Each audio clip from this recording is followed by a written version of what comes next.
بسم اللہ الرحمن الرحیم رب اشرح لی صدری ویسر لی امری واحلل عقدۃ من لسانی یفقہوا قولی۔ اللہم صلی علی سیدنا و مولانا محمد وعلی آلہ وصحبہ وبارک وسلم صلاۃ و سلاما علیک یا رسول اللہ، صلاۃ و سلاما علیک یا حبیب اللہ۔ حضرت سعد بن ابی وقاص رضی اللہ تعالی عنہ عشرہ مبشرین میں سے ہیں۔ روایت فرماتے ہیں کہ جب اللہ تعالی جل شانہ وعز اسمہ نے یہ آیت کریمہ ندعو ابناءنا و ابناءکم کہ ہم بلائیں اپنے بیٹوں کو اور تمہارے بیٹوں کو،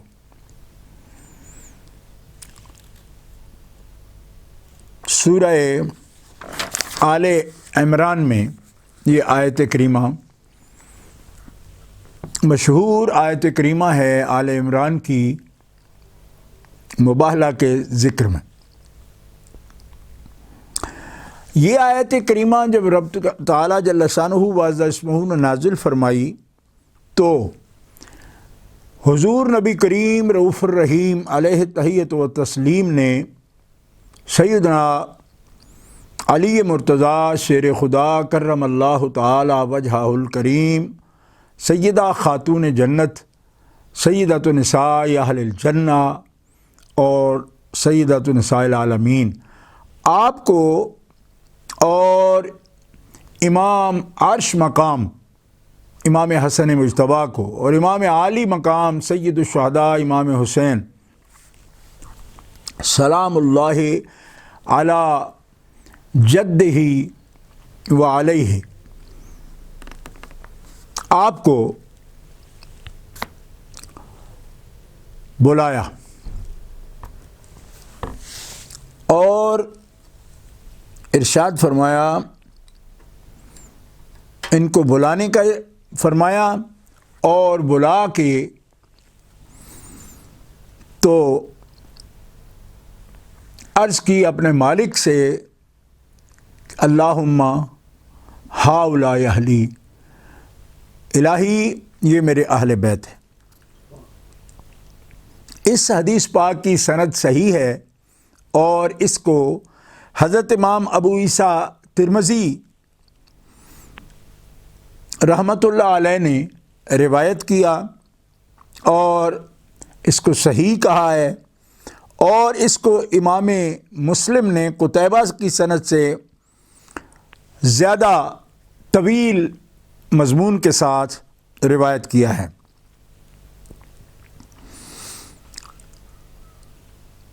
اس کتاب جو الاربعین فی فضائل آل بیت الطاہرین ہے، اس کے اندر جو اس کے شارح ہیں یہ حجاز مقدس کے اور سعودی عرب کے عالم دین ہیں۔ وہ فرماتے ہیں کہ ہم نے اس کو اس سند اور دیگر اسناد سے اول سے آخر تک جامع ترمذی سے سند عالی کے ساتھ با اتصال سند روایت کیا ہے۔ اب شارح اس حدیث پاک کی شرح میں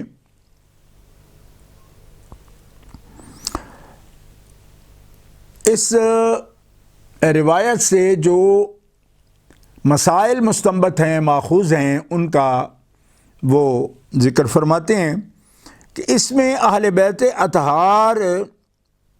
رضوان اللہ علیہم کے فضائل کی تاکید اور تقویت ہے۔ ایک بات اس میں اس طرف بھی اشارہ ہے کہ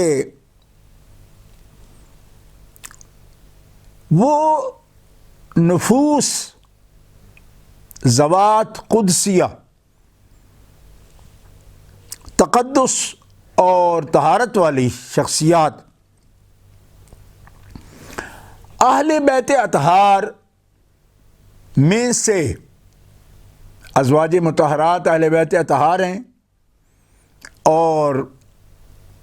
اہل قرابت جن پر صدقات حرام ہیں وہ اہل بیت اطہار ہیں. لیکن ندعو ابناءنا و ابناءکم کی آیت جو ہے، اس کے ساتھ جب حضرت مولا علی شیر خدا کرم اللہ تعالی وجہہ الکریم، سیدہ طیبہ طاہرہ حضرت فاطمۃ الزہرا سلام اللہ علی ابیہا و علیہا، جب ان کو اور امام حسن مجتبیٰ کو اور امام حسین عالی مقام کو جب نبی کریم علیہ الصلاۃ والسلام نے مباہلہ میں جانے کے لیے اپنے ساتھ لیا اور ان کو اہل بیت خاص طور پر قرار دیا، تو اس سے معلوم ہوا کہ چادر میں جن کو لے کر فرمایا یہ میرے اہل بیت ہیں، تو اہل بیت اطہار میں سے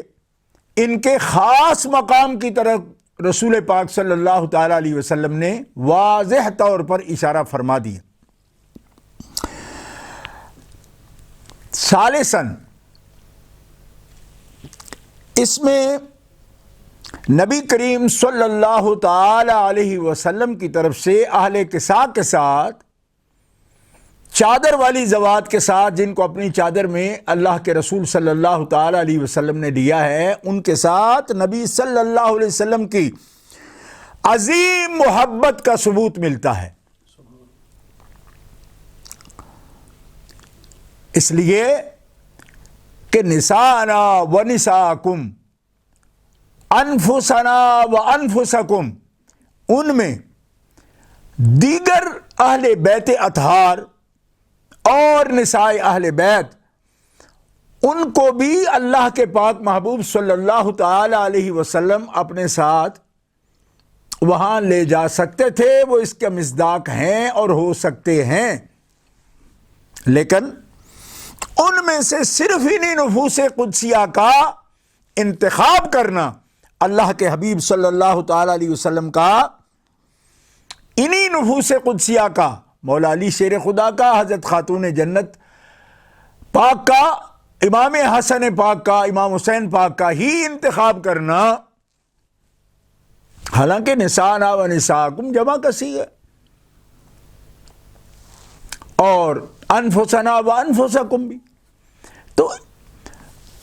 اس کی روشنی میں دیگر جو نفوس ہیں اہل بیت پاک کے، ان کو بھی لے جایا جا سکتا ہے. لیکن ان میں سے نبی کریم علیہ السلام کا انہی نفوس قدسیہ کا چناؤ کرنا، یہ خود بتا رہا ہے کہ اللہ کے حبیب صلی اللہ تعالی علیہ وسلم ان کا شرف، ان کا مجد اور ان کی قرب، ان کی محبت، اسی کو ظاہر فرما رہے ہیں.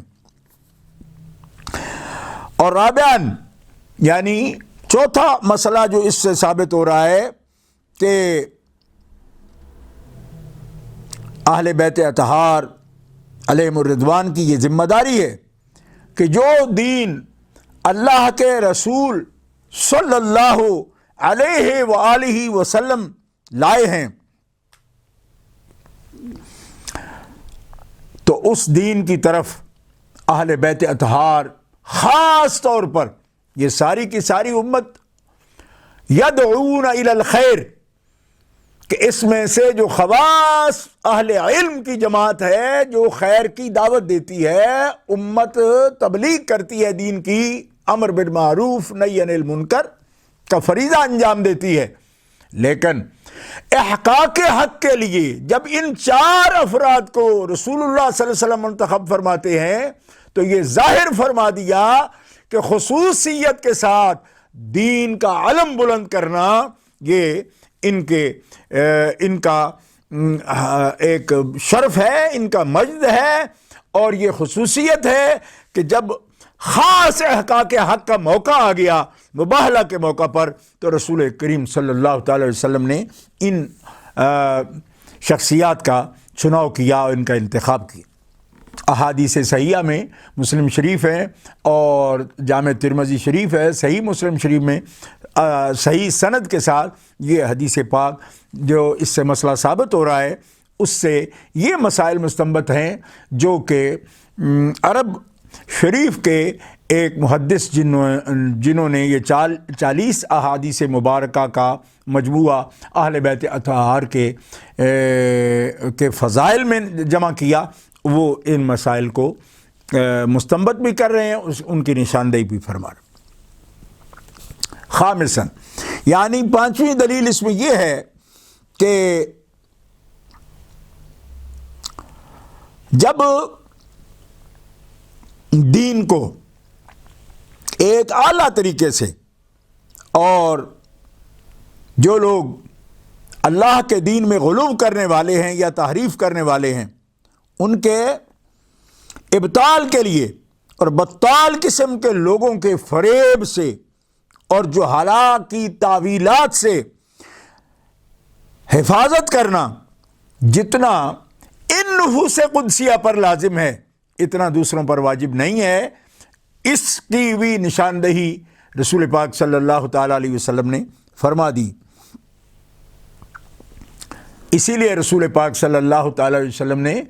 اہل بیت اطہار میں سے خصوصاً انہی لوگوں کو اپنے لیے، اپنے ساتھ، اپنی معیت، اپنے رفاقت میں میدان مباہلہ میں جانے کے لیے منتخب فرمایا اور چنا، اور ان ذوات قدسیہ کا بہت بڑھ کر، یعنی عظیمت کے راستے پر چل کر دین اسلام کا علم بلند کرنا، کئی لوگ اس پر تاریخی طور پر ورطہ حیرت میں ہیں کہ بہت سے ذمہ دار موجود تھے مگر امام عالی مقام کا، دوسری طرف امام حسن مجتبیٰ کا، اور پھر ان سے بھی پہلے ان کے والد کریم حضرت مولا کائنات علی مرتضیٰ شیر خدا کرم اللہ تعالی وجہ الکریم، آپ کا صبر اور آپ کی حکمت اور شجاعت، آپ کا علم، اس کے ساتھ ساتھ آپ نے جس تحمل کے ساتھ امت کے مسائل کو لیا اور جس تحمل کے ساتھ آپ نے اولو الامر کی حیثیت سے ہر خلافت میں اولو الامر کا ساتھ دیا، اور جب خود اولو الامر ہوئے تو کس طرح آپ نے دین اسلام کی حفاظت فرمائی اور اس امانت کو جو رسول پاک صلی اللہ علیہ وسلم کی آپ کے پاس آئی اس کا کس انداز سے، کس حکمت کے ساتھ نبھایا، یہ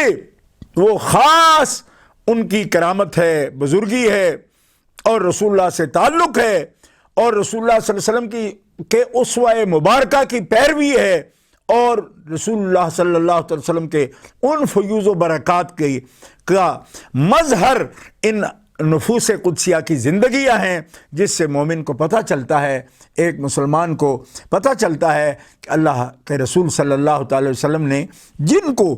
خاص فرمایا تو خاص عنایات اور لطف اللہ کے فضل و کرم ان کو حاصل ہیں، تبھی انہوں نے دین اسلام کی آبیاری کے لیے، شجر اسلام کی آبیاری کے لیے یہ بہت ہی جاندار کردار ادا کیا کہ آج اتنی صدیاں گزرنے کے بعد بھی وہ روشن مینار ہیں اور دنیا اس سے انوار حاصل کر رہی۔ اللہ اکبر۔ اس میں یہ بھی دلیل ہے کہ اسلام میں دعوت دینے کا اصل طریقہ حکمت اور احسن انداز سے دعوت دینا ہے، لیکن جب کوئی دلیل کو آ جانے کے بعد بھی توڑ موڑ کرے، اس میں تصریف کرے، پھیرنے کی کوشش کرے مضامین کو، اور دوسرے الفاظ میں تجاہل سے کام لے، جان بوجھ کر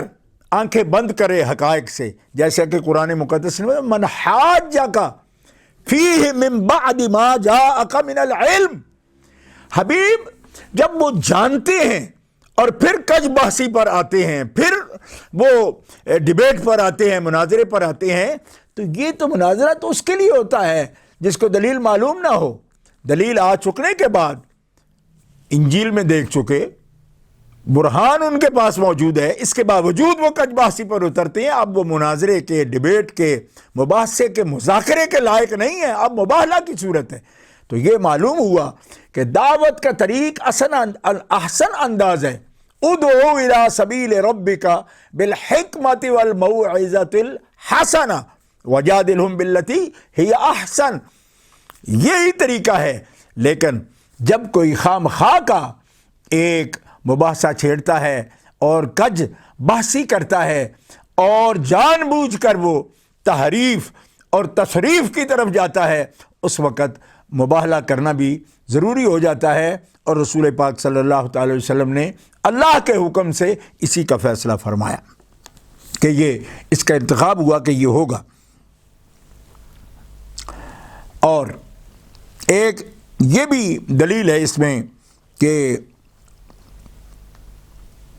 اہل بیت اطہار علیہم الرضوان کو بعض اوقات اللہ تعالیٰ کی ذات، اس کی توحید، اس کی الوہیت، اس کی ربوبیت، اس کے لیے، اس کی ذات کے لیے، اس کے دین کے لیے اور اس کی شریعت کی مدد و نصرت کے لیے جوش بھی دکھانا پڑتا ہے، میدان میں بھی نکلنا پڑتا ہے۔ اللہ اکبر۔ لیکن یہ جب مرحلہ آتا ہے تب وہ جوش بھی دکھاتے ہیں، لیکن ان کی طبیعتیں حلم ہیں۔ رسول پاک صلی اللہ تعالی علیہ وسلم کا حلم مبارک، آپ کی ان کی اصل پہچان وہ حلم ہے، برداشت ہے، رواداری ہے، بردباری ہے، طبیعت کا ٹھہراؤ ہے اور وقار ہے، جو اللہ نے اپنے حبیب صلی اللہ تعالی وسلم کو عطا فرمایا۔ جو ان سے اشباہ ہیں اور مشابہ ہیں، ان کی طبیعتوں میں بھی اللہ تعالیٰ بردباری اور حلم وہی رکھا ہے۔ لیکن موقع پر جب خدا کا دشمن سامنے آ جاتا ہے اور وہ بھی ضد پہ اڑتا ہے، اس وقت جوش دکھانا بھی ان کی سب سے بڑی خصوصیت ہے کہ جو رسول پاک صلی اللہ تعالی علیہ وسلم جب میدان میں اترتے ہیں تو پھر اس کے سیرت پاک میں، ان کی جو سیرت پاک ہے، اس سیرت پاک کے اندر یہ نمونے بھی موجود ہیں، تو ان کا مظہر یہی ذوات قدسیہ ہے۔ اللہ اکبر۔ اور جب ایک دلیل یہ بھی ہے کہ مباہلہ ضروری ہو جائے تو زیادہ مناسب یہ ہے کہ صلحائے اہل بیت، خاص جو اہل بیت ہیں، سب صلحاء ہیں اور صالحین ہیں، لیکن ان میں سے بھی جو خاص ہیں تو وہ اللہ کے عدو اللہ سے، خدا کے دشمنوں سے وہی مباہلہ کریں، کیونکہ ظاہر ہے کہ اپنی دعا کی قبولیت میں، اللہ کے قرب میں وہ زیادہ مرتبہ رکھتے ہیں، تو انہی کا حق ہے وہ دعا کریں۔ ورنہ ایسے ذوات قدسیہ موجود نہ ہوں تو پھر دوسرے صلحاء اور اہل علم و اہل حلم وہ بھی میدان میں آئیں، مباہلہ کریں۔ اور اس میں یہ بھی دلیل ہے، ایک مسئلہ یہ بھی مستنبط ہوتا ہے کہ مباہلہ بھی بات بات پر نہیں ہوتا، بڑا محتم اہم جو کام ہوتا ہے مباہلہ اسی کے لیے کیا جاتا ہے۔ تو مختصر وقت میں آج کی خمیس کے درس میں جو ہم انشاءاللہ چاریال ٹی وی پر یہ سلسلہ قائم ہے، اور اس کے لیے اللہ تعالیٰ جل شانہ وعز اسمہ سیدہ خاتون جنت پاک اہل بیت اطہار 4 یار کا صدقہ، 4 یار ٹی وی کے ایڈمن جو ہیں ہمارے علامہ محمد عمران صاحب قادری مدظلہ وسلمہ الرحمن، اللہ ان کو جزائے خیر دے کہ ان کی کاوشیں موجود ہیں اس میں، اور میرے لیے بھی وہ کوشش کرتے ہیں تاکہ مجھے آگاہ کرتے ہیں اس سے۔ تو الحمدللہ یہ چند جو ہفتے ہیں اس سے ہم کوشش کر رہے ہیں، انشاءاللہ جب تک ہم وسعت ہوگی وقت میں تو آپ کی خدمت میں حاضر ہوتے رہیں گے۔ آپ دیگر دوستوں کے ساتھ آپ کو اللہ تعالیٰ سلامتی عطا فرمائے۔ جہاں جہاں بھی چاریار ٹی وی کے ناظرین اور سامعین، ہمارے بھائی، ہمارے دینی و یقینی بہنیں موجود ہیں، تو اللہ تعالیٰ سب کو شرف مجد کے ساتھ اہل بیت کے فیضان سے منور فرمائے، چار یار کے فیضان سے منور فرمائے۔ تو ہمارا پیغام ہے آپ کے نام کہ یہ روشن مینار ہیں، یہ سفینہ نجات ہیں، یہ کشتی نوح ہیں اہل بیت اطہار، اور نجوم ہدایت ہیں نبی پاک کے یار اور اصحاب پاک۔ ہم اہل بیت کا دامن بھی مرتے دم تک نہیں چھوڑیں گے، اور چار یار کا دامن بھی انشاءاللہ مرتے دم تک نہیں چھوڑیں گے۔ اور جب موت آئے گی تو میرا یقین ہے جن کے دامن پکڑ کے زندگی ہم گزاریں گے، انشاءاللہ آخرت کی منزلوں میں وہ ہمارے راہبر ہوں گے، اور ان کی توجہات روحانیہ ہمارے ساتھ ہوں گی۔ اللہ تعالیٰ جل شانہ دنیا میں بھی حسنہ اور آخرت میں حسنہ سب کو نصیب فرمائے۔ سبحان ربک رب العزت عما یصفون وسلام علی المرسلین والحمد للہ رب العالمین۔